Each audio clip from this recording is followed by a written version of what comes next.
我老公是鋼琴家嘅嗰個老公嘅老婆 Kelsey。我係德仁，我係 Belinda。首先，我哋好多謝我哋嘅觀眾，因為又有觀眾同我哋發問題啦，多謝。多謝。咁咧，而家就睇下嗰個觀眾嘅問題係咩啦。咁喺講呢個問題之前，我哋就考下我哋嘅兩位老師，同埋考下我自己，究竟 sight reading 有幾好？我哋已經預備咗3本書，咁嗰3本書分別就係俾 Belinda、德仁同埋我啦。咁我哋3個都係未彈過嘅。咁我哋而家就先考一考德仁啦。就31啦。咁啊，佢就話 Adagio， 咁即係我可以慢慢彈啦。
咁就下個係邊個 Belinda 啦，40。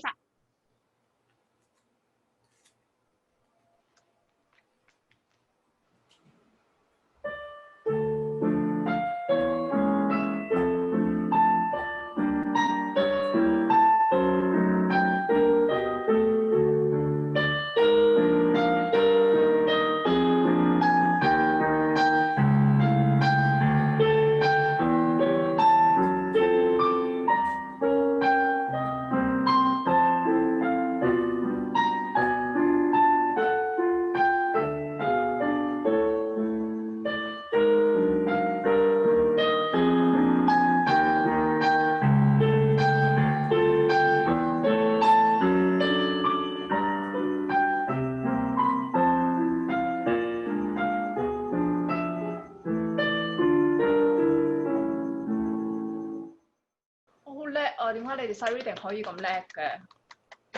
好啦，輪到我啦，我要接受呢個評委嘅安排。過關。11頁啊！就第一度上面嗰度啦。點解我要咁樣為難自己？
啊？係咪啊？都 OK。好好啊！我窒咗無數萬次咯，跟住之後又彈錯啊咁。你陣再講下點樣可以 improve？係啦，我知道有好多人都係咁樣同我哋講嘅，就係話你彈呢一個 measure 之前，你要睇下一個 measure 啦，已經咁你就可以有心理準備，究竟你下一個音究竟係彈去邊。但係咧，我永遠都係唔得嘅，即係對我嚟講，我淨係能夠睇住嗰個音，跟住之後彈嗰個音，我冇時間去望下一個音係咩，因為我一望下一個音係咩咧，可能係心理問題，我覺得我自己會彈錯，咁所以我就成日淨係望住嗰個音咯。咁究竟點樣可以改善到呢個 sight reading 咧？咁就請教兩位頭先彈得咁好嘅老師。唔敢當，麻麻地。喂，你哋直情係有埋大細聲嗰下先至好，跟住之後呢個人仲要講Adagio嘅喎，咁可以慢慢嚟咯。我完全唔睇嗰啲嘢咯，好唔好？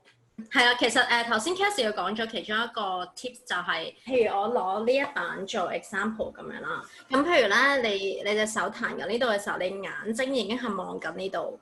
OK，咁你彈緊呢度嘅時候，其實你眼睛已經係望緊呢度咁樣啦，令到你個腦可以早啲去準備你之後你隻手要擺喺邊，同埋喺個腦入邊，即係你已經諗咗嗰個音係點樣，咁就可以即係比較 smooth 啲咯。Kelsey 佢覺得即係佢唔可以咁快再睇下一個音，係可能因為平時即係佢睇音唔係話去到好快，即係唔係咁熟悉即係所以就會驚隻手彈錯而家嗰個音，咁所以佢就 prepare 唔切之後嗰個音。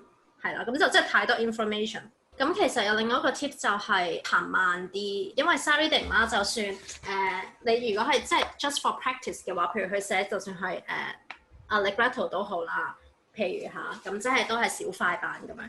咁你可以放慢少少速度嘅。最緊要個 sight reading 嘅 golden rule 就係最好唔好停咯。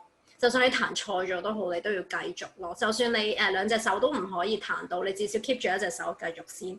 咁你就會即係慢慢去逼到自己，唔好俾自己停，咁你先可以逼到自己去繼續 move on。我好認同你講嘅所有嘢。頭先就講翻你話彈，就算彈得啱同錯都係繼續呢個 point 係好啱嘅，因為嗰個連貫性係好重要嘅。唔單止對於聽嘅人嚟講，對於彈嗰人嚟講咧，如果你不斷咁覺得自己彈錯又翻返去彈，彈錯又翻返去彈，其實你個腦個思維就已經冇呢個連貫性，而且你就會越彈越慌，咁慢慢就會影響到你嗰個sight reading 個表現咯。我哋成日都要有個咁樣嘅諗法嘅，你 sight read 啊嘛，咁人哋聽你彈嘅可能都冇聽過首歌嘅喎，你自己覺得彈錯啫，人哋未必知你彈錯嘅喎，所以就唔好理。總之你一直彈落去咧，就好有可能冇人知你彈錯嘅。即係我頭先其實應該唔好停，唔好翻翻轉頭，係啦，就係錯就由佢錯，我就繼續下一個音算啦咁樣。係啦，好簡單啫嘛。嗱，你肯定彈完你錯啦，如果俾翻份譜你記唔記得自己彈錯邊度啊？你都唔記得，聽嘅人點會記得咧？呢個係個心理質素，令到自己嗰個sight reading係可以順啲咯。另外就係 Belinda 講嗰個要彈慢呢個咧，其實都係非常之重要嘅。我有諗到兩個有關嘅重點啦。第一就係因為sight reading 好多時候我哋都會比較緊張啊。咁例如話我哋講嘢緊張咧，我哋都會講快咗㗎嘛，比我哋平時嘅語速快。我哋緊張嘅時候啲動作會快啲。咁其實sight reading係一樣㗎。如果我哋緊張嘅話咧，反而我哋要彈得比平時彈得快，或者彈得比自己想嘅彈得快，咁咪變咗好難咯。因為本身首歌你又唔識繼續彈到咁快，咁咪變咗難度增加咗俾你自己咯。而且咁樣係冇必要嘅。咁所以你就係要sight reading嘅時候，你首先說服自己，我而家要彈慢啲，我要彈慢啲。咁出到嚟嘅效果其實未必係好慢㗎，只不過係調節緊自己個心理質素啫。咁彈慢啲有咩一個特定嘅技巧咧？我自己係會咁做嘅。如果我會覺得自己緊張或者我驚自己彈得快咧，我會喺彈之前先數定個拍子。我想彈幾快咧？首歌係4/4嘅，即係 quadruple time 咁咪1、2、3、4，或者想再慢啲就數慢啲1、2、3、4，數大概一個小節或者2個小節先開始彈。咁你就隻手同埋隻眼睇跟到自己心裏邊嘅節奏，咁好自然就會能夠慢到，同埋能夠穩定到個節奏啦。咁一旦你自己個節奏穩定，你個心就會定，個心定咧彈出嚟就會順。其實講到即係你預先個腦入邊諗咗你彈個速度先啦。你點樣可以即係定到一個速度係覺得適合你可以即係大部分嘅音都彈得啱咧？呢個係我哋嘅歌啊嘛。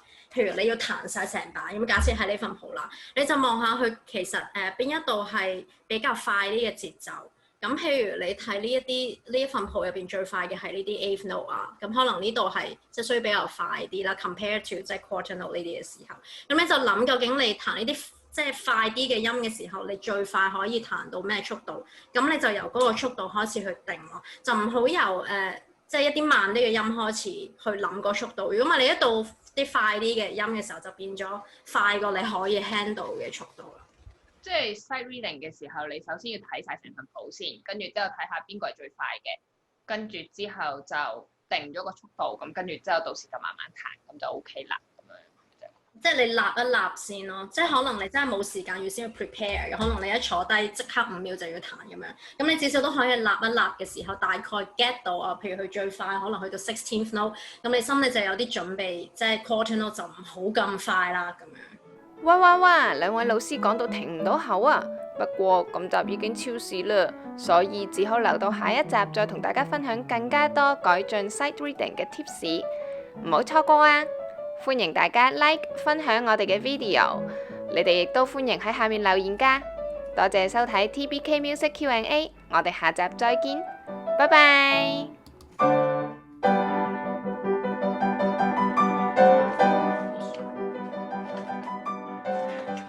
佢意猶未盡。喂，仲彈落去？